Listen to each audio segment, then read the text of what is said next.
नमस्कार। आकाशवाणी से प्रस्तुत है समाचार संध्या।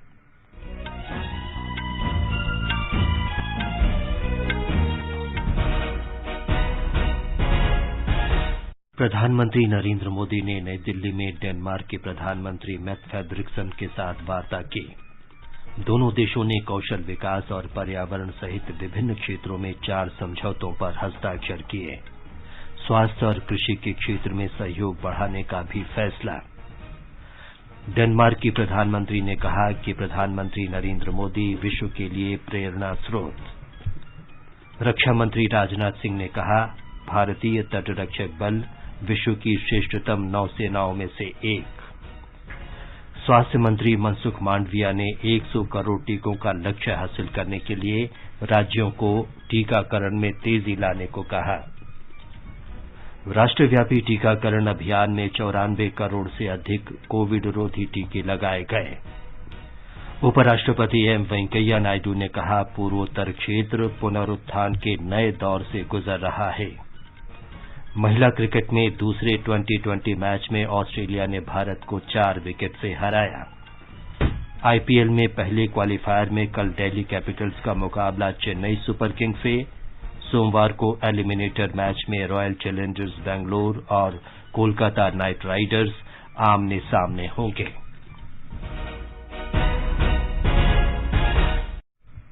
समाचार संध्या में मनोज के साथ मैं विमलेंदु पांडे।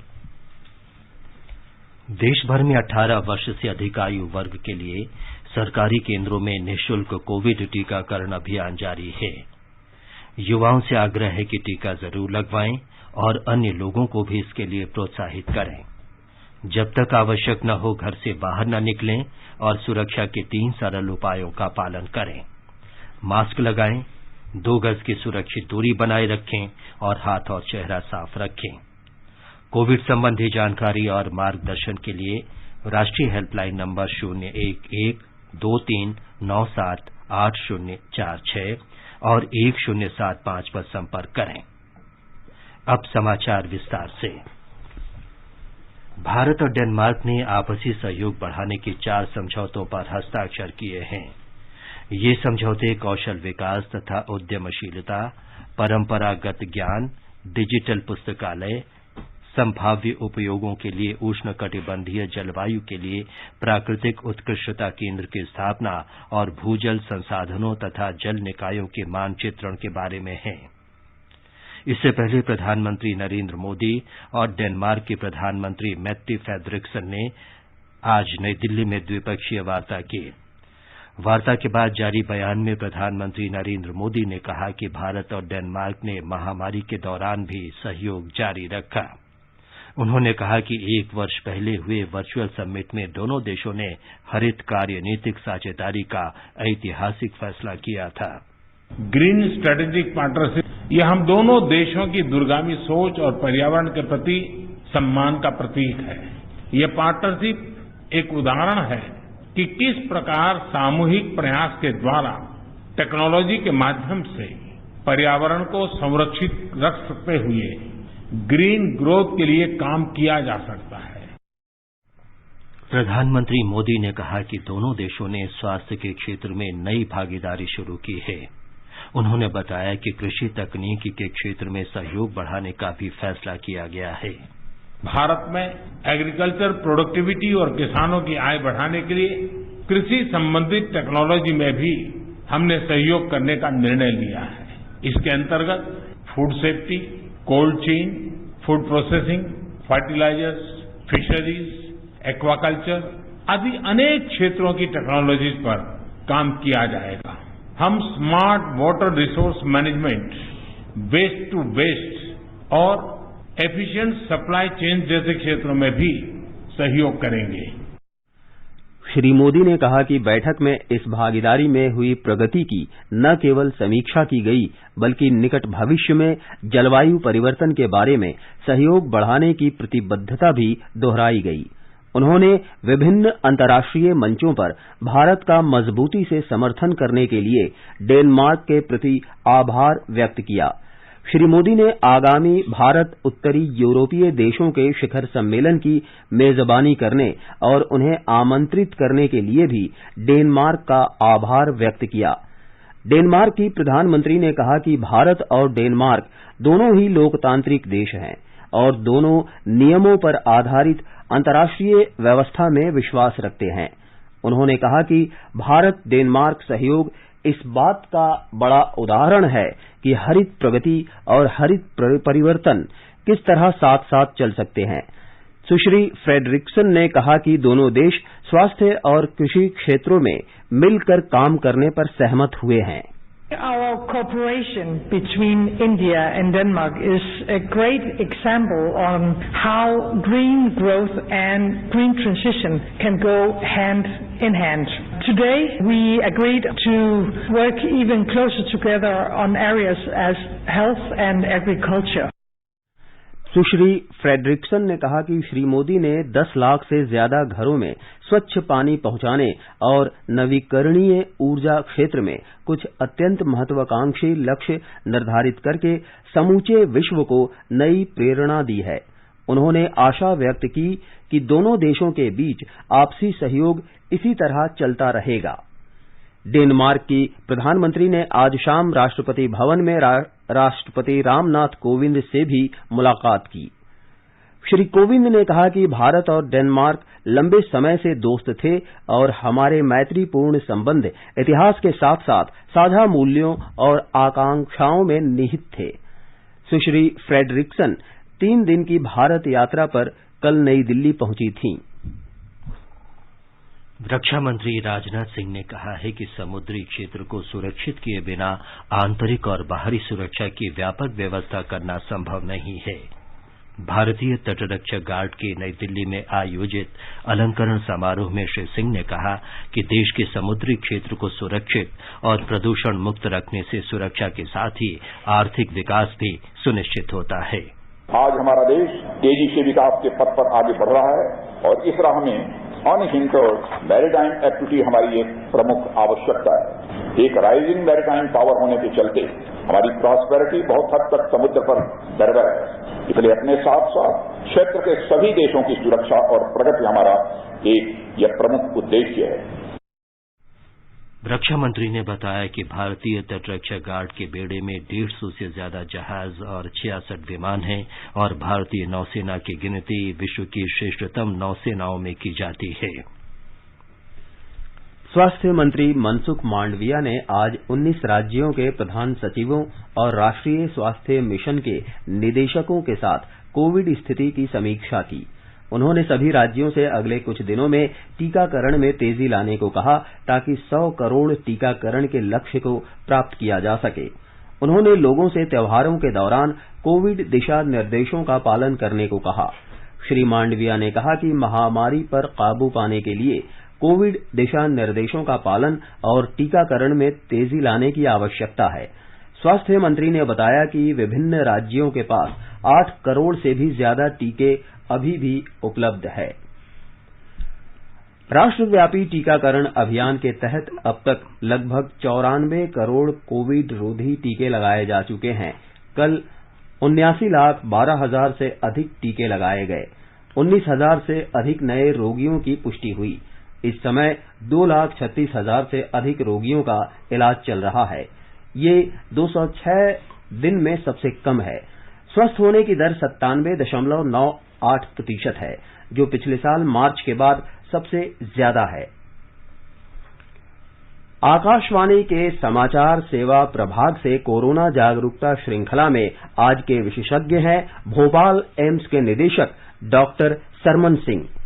ये कार्यक्रम आज रात 9 बजे FM गोल्ड चैनल और अतिरिक्त मीटरों पर सुना जा सकता है। श्रोता हमारे विशेषज्ञ से टोल फ्री नंबर 1880115767 और टेलीफोन नंबर 01123314444 पर अपने प्रश्न पूछ सकते हैं। श्रोता Twitter handle @AIR News Alerts by #AskAIR पर भी अपने प्रश्न पोस्ट कर सकते हैं। उपराष्ट्रपति एम वेंकैया नायडू ने आज अरुणाचल प्रदेश विधानसभा के विशेष सत्र को संबोधित किया। उन्होंने कहा कि पूर्वोत्तर क्षेत्र में पुनरुत्थान का दौर चल रहा है। उन्होंने अरुणाचल प्रदेश और समूचे पूर्वोत्तर क्षेत्र में विकास की गति की सराहना की। उपराष्ट्रपति ने कहा कि प्रदेश के लोगों में देश के विकास में महत्वपूर्ण योगदान देने की क्षमता मौजूद है। श्री नायडू ने कहा कि 2019 से उग्रवाद की घटनाओं में 70% की कमी आई है। भारतीय जनता पार्टी के अध्यक्ष जगत प्रकाश नड्डा ने कहा है कि मणिपुर आत्मनिर्भर भारत का द्वार है। उन्होंने कहा कि मणिपुर के विकास से अंततः देश का चहुमुखी विकास होगा। 2 दिन के मणिपुर दौरे पर इम्फाल पहुंचे श्री नड्डा ने कहा कि इससे पहले की सरकारों ने मणिपुर और अन्य पूर्वोत्तर राज्यों की उपेक्षा की, लेकिन केंद्र में भाजपा के नेतृत्व वाली सरकार बनने के बाद मणिपुर ने कई क्षेत्रों में प्रगति की है। श्री नड्डा ने कहा कि भाजपा प्रगति के लिए विकास, नवाचार, अखंडता और शांति में विश्वास करती है। उन्होंने कहा कि केंद्र में भाजपा के नेतृत्व वाली सरकार की योजनाओं से लोगों को लाभ हुआ है और महिलाओं का सशक्तिकरण हुआ है। जब ये लॉकडाउन लगा तो न पोस्टमैन, न पोस्ट ऑफिस, न मनी ऑर्डर, न कुछ। प्रधानमंत्री जी ने 10 लाख अकाउंट पर बहनों को सीधे 500 रुपए मणिपुर में भी बहनों को पहुंचाया। ये बात हमको समझ, ये एम्पावरमेंट नहीं है तो और क्या है? ये ताकत नहीं है तो और क्या है? ये महिलाओं को सशक्तिकरण नहीं है तो और क्या है? एलपीजी गैस की अगर हम बात करें, 8 करोड़ अगर एलपीजी गैस का कनेक्शन दिया गया तो मणिपुर में ही 1,56,000 गैस का कनेक्शन पहुंचाया गया है। भारतीय जनता पार्टी ने राजस्थान में एक दलित युवक की कथित रूप से पीट कर हत्या होने के लिए राज्य की कांग्रेस सरकार की कड़ी आलोचना की है। पार्टी प्रवक्ता गौरव भाटिया ने आज दिल्ली में कहा कि इस मामले में किसी की भी गिरफ्तारी नहीं हुई है। उन्होंने आरोप लगाया कि राजस्थान में जघन्य अपराध हो रहे हैं, जिससे न तो महिलाएं सुरक्षित हैं और न ही दलित। उत्तर प्रदेश की लखीमपुर खीरी घटना पर श्री भाटिया ने कहा कि भाजपा अध्यक्ष जेपी नड्डा ने इसे दर्दनाक बताया है और कहा है कि इस मामले में शामिल लोगों को बख्शा नहीं जाएगा। उत्तर प्रदेश लखीमपुर में जो दर्दनाक घटना हुई उस पे हमने स्पष्ट कहा कि वे बेहद दुखद है। मुख्यमंत्री योगी आदित्यनाथ जी ने भी स्पष्ट किया, कोई भी व्यक्ति क्यों ना हो, वो अपने आप को कितना भी रसूखदार क्यों ना समझता हो, लेकिन कानून से ऊपर कोई नहीं है। वाणिज्य और उद्योग मंत्री पीयूष गोयल ने निर्यात संवर्धन परिषद को अगले वर्ष 450 से $500 अरब मूल्य का निर्यात करने को कहा है। उन्होंने विभिन्न निर्यात संवर्धन परिषदों के प्रमुखों के साथ मध्यावधि समीक्षा बैठक में ये बात कही। श्री गोयल ने इस बात पर संतोष व्यक्त किया कि भारत का निर्यात मौजूदा वित्त वर्ष के पहले 6 महीनों में फिर से बढ़कर $197 अरब का हो गया है। उन्होंने कहा कि 48% मात्रात्मक निर्यात का लक्ष्य हासिल करने के साथ ही देश सही रास्ते पर आगे बढ़ रहा है। सूचना और प्रसारण, मत्स्य तथा पशुपालन राज्य मंत्री डॉक्टर एल मुरुगन कश्मीर घाटी के 3 दिन के दौरे पर आज श्रीनगर पहुंचे। उन्होंने पुलवामा में पुनर्उपयोगी जल मत्स्य पालन प्रणाली RAS सुविधा का उद्घाटन किया। एक रिपोर्ट। केंद्रीय मंत्री डॉक्टर मुरुगन आज दक्षिण कश्मीर के पुलवामा जिले के अवंतीपोरा का दौरा किया और वहां रिसर्कुलेटरी एक्वाकल्चर सिस्टम RAS सुविधा का उद्घाटन किया। ये सुविधा युवा उद्यमी हीना परे द्वारा प्रधानमंत्री मत्स्य संपदा योजना के अंतर्गत विकसित की गई है। मंत्री ने कहा कि हीना परे द्वारा विकसित ये सुविधा विकास के पथ पर चल रहे जम्मू कश्मीर के युवाओं के लिए एक प्रेरणा है। मंत्री ने जिला विकास परिषद के सदस्यों, नगर परिषद के अध्यक्ष, BDC सदस्यों और पंचायती राज संस्थाओं के प्रतिनिधियों सहित सार्वजनिक प्रतिनिधि मंडलों से भी बातचीत की। डॉक्टर मुरुगन ने कई संरक्षण कार्यों का निरीक्षण के अतिरिक्त कई विकासात्मक परियोजनाओं की नींव रखी और उद्घाटन किया। आकाशवाणी समाचार के लिए श्रीनगर से मैं सुनील कोल। ये समाचार हमारी वेबसाइट newsonair.com/hindi और हमारे mobile app news on AIR पर भी उपलब्ध है। चलो मिलकर एक शुरुआत करें, चलो एक फैसला आज करें, मास्क नहीं तो टोकेंगे,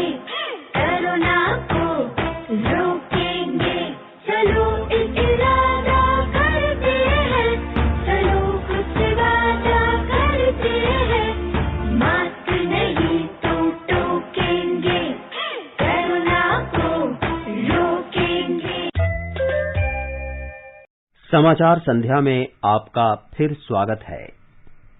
आगे बढ़ने से पहले मुख्य समाचारों पर एक नजर। प्रधानमंत्री नरेंद्र मोदी ने नई दिल्ली में डेनमार्क की प्रधानमंत्री मेट्टे फ्रेडरिक्सन के साथ वार्ता की। दोनों देशों ने कौशल विकास और पर्यावरण सहित विभिन्न क्षेत्रों में 4 समझौतों पर हस्ताक्षर किए। स्वास्थ्य और कृषि के क्षेत्र में सहयोग बढ़ाने का भी फैसला किया। डेनमार्क की प्रधानमंत्री ने कहा कि प्रधानमंत्री मोदी विश्व के लिए प्रेरणा स्रोत हैं। रक्षा मंत्री राजनाथ सिंह ने कहा है कि भारतीय तटरक्षक बल विश्व की श्रेष्ठतम नौसेनाओं में एक है।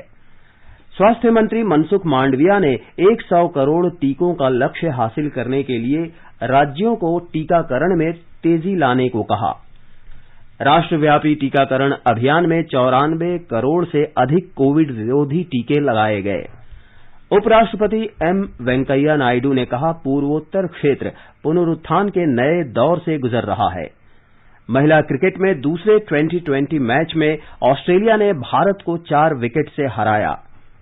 और आईपीएल में पहले क्वालीफायर में कल दिल्ली कैपिटल्स का मुकाबला चेन्नई सुपर किंग्स से होगा।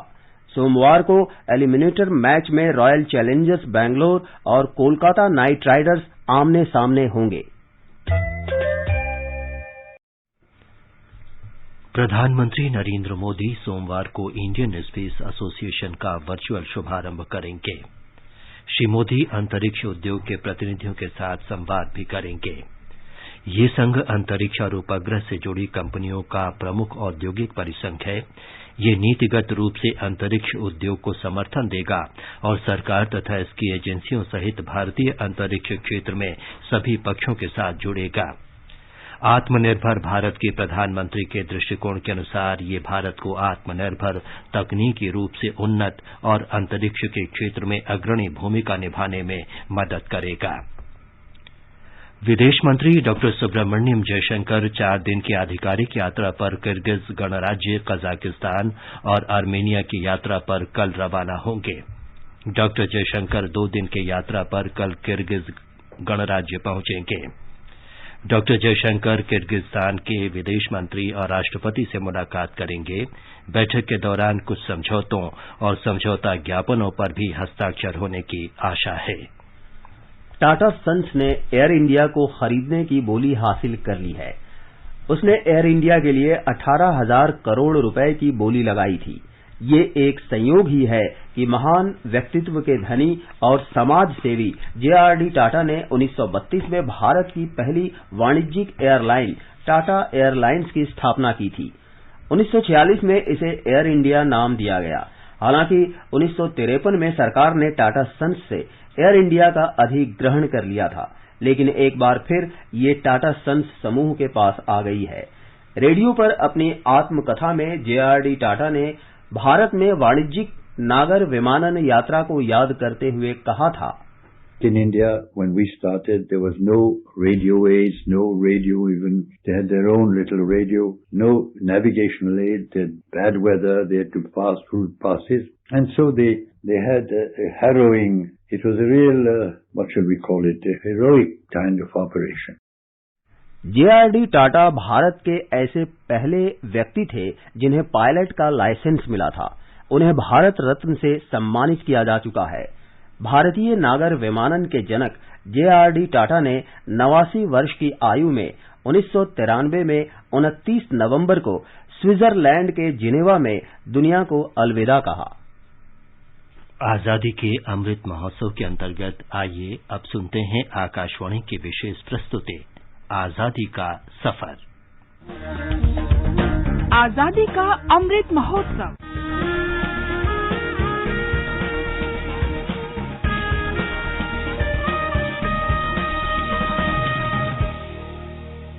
आजादी का सफर आकाशवाणी के साथ एक राष्ट्र का जन्म। भारत का शानदार स्वाधीनता संघर्ष आधुनिक विश्व के महानतम संघर्षों में से एक है।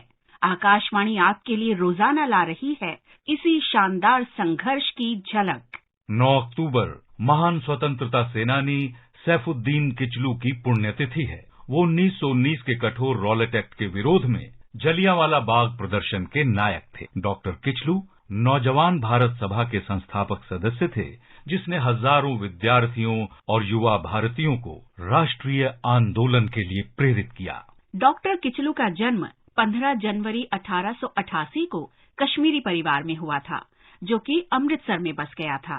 कुशाग्र बुद्धि किचलू ने लंदन की कैम्ब्रिज यूनिवर्सिटी से स्नातक तक पढ़ाई की और जर्मनी से पीएचडी पूरी की। वो कैम्ब्रिज के दिनों से ही क्रांतिकारी विचारों के प्रति आकर्षित होने लगे थे और मजलिस में सक्रिय रूप से भाग लेने लगे थे। मजलिस भारतीय छात्रों की एक सोसाइटी थी जो भारत की औपनिवेशिक दुर्दशा पर चर्चा करती थी। इन सभाओं के कारण ही उनकी मुलाकात जवाहरलाल नेहरू से हुई। किचलू 1913 में भारत लौट आए और अमृतसर में वकालत करने लगे। अमृतसर के गुरु नानक देव विश्वविद्यालय में इतिहास विभाग की अध्यक्ष प्रोफेसर अमनदीप बल कहती हैं कि विदेश से वापस लौटने के बाद राष्ट्र के प्रति डॉक्टर किचलू का समर्पण और प्रेम बहुत परवान चढ़ा। डॉक्टर सैफुद्दीन किचलू जब आए तो उन्होंने आके देखा कि अगर हमें हिंदुस्तान को आगे लेके जाना है तो हमें मिलके काम करना चाहिए। यही वजह थी कि अगले दिनों में उन्होंने काफी सारी ऐसी एक्टिविटीज में पार्टिसिपेट किया कि यहाँ पे ये चीजें प्रमोट हो जाए। किचलू महात्मा गांधी और राष्ट्रीय आंदोलन से अत्यधिक प्रभावित थे। इसके लिए उन्होंने वकालत भी छोड़ दी। मार्च 1919 में इंपीरियल लेजिस्लेटिव काउंसिल ने रॉलेट एक्ट पारित किया, जिसके तहत सरकार को बगैर कोई मुकदमा चलाए लोगों को जेल भेजने का अधिकार मिल गया।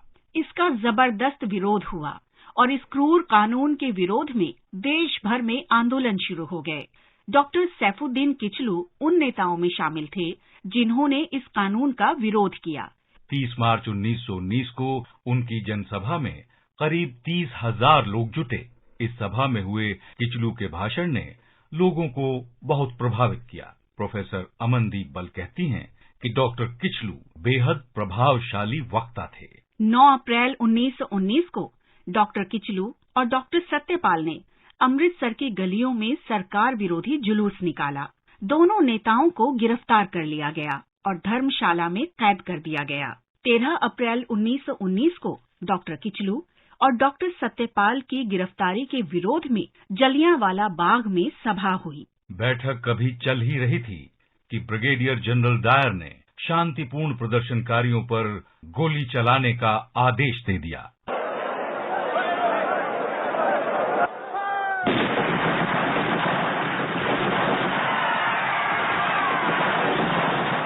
पुलिस ने भीड़ पर 1650 राउंड फायर किया। कांग्रेस के अनुसार उस गोलीबारी में करीब 1000 लोग मारे गए। सरकार ने डॉक्टर किचलू को दिसंबर 1919 में रिहा कर दिया। वे सांप्रदायिक सौहार्द के समर्थक थे और धार्मिक आधार पर विभाजन के विरोधी थे। वो 1952 में लेनिन शांति पुरस्कार पाने वाले पहले भारतीय थे। दिल का दौरा पड़ने से 9 अक्टूबर 1963 को डॉक्टर किचलू का निधन हो गया। 9 अक्टूबर के ही दिन 1942 में पंजाब की स्वतंत्रता सेनानी सत्यवती देवी ने लाहौर जेल में ब्रिटिश झंडा हटाकर कांग्रेस का ध्वज लगाने का साहसिक कारनामा किया था। बिजली या माताजी के नाम से लोकप्रिय सत्यवती देवी को उनके 3 बच्चों के साथ 26 अगस्त 1942 को गिरफ्तार कर लिया गया। जेल में उन्होंने राजनीतिक कैदियों की दुर्दशा का विरोध किया। 9 अक्टूबर 1942 को सुबह 5 बजे उन्होंने साथी कैदियों को एकत्र किया। इसके बाद उन्होंने महिला जेल पर कांग्रेस का ध्वज लहरा दिया। उन्हें एकांत में रखा गया, लेकिन उनके आंदोलन का परिणाम तब सामने आया जब ब्रिटिश अधिकारी आखिरकार लाहौर जेल में राजनीतिक बंदियों की दशा सुधारने को तैयार हो गए। सत्यवती देवी स्वामी श्रद्धानंद की पोती थीं। पूर्व उपराष्ट्रपति कृष्णकांत उनके बेटे थे। वे भगत सिंह को अक्सर अपने हाथों से खाना खिलाती थीं। उनके पति लाला अचिंत राम को पंजाब का गांधी भी कहा जाता है। जिस रात राष्ट्रवादी नेता चंद्रशेखर आजाद ने लाहौर छोड़ा, उस रात वो सत्यवती के घर ही ठहरे थे। 26 अक्टूबर 2010 को उनका निधन हो गया। दिल्ली विश्वविद्यालय के कॉलेज का नाम इसी महान स्वाधीनता सेनानी के नाम पर रखा गया है। आज बस इतना ही। आजादी का सफर आकाशवाणी के साथ की अगली कड़ी में कल फिर मिलेंगे।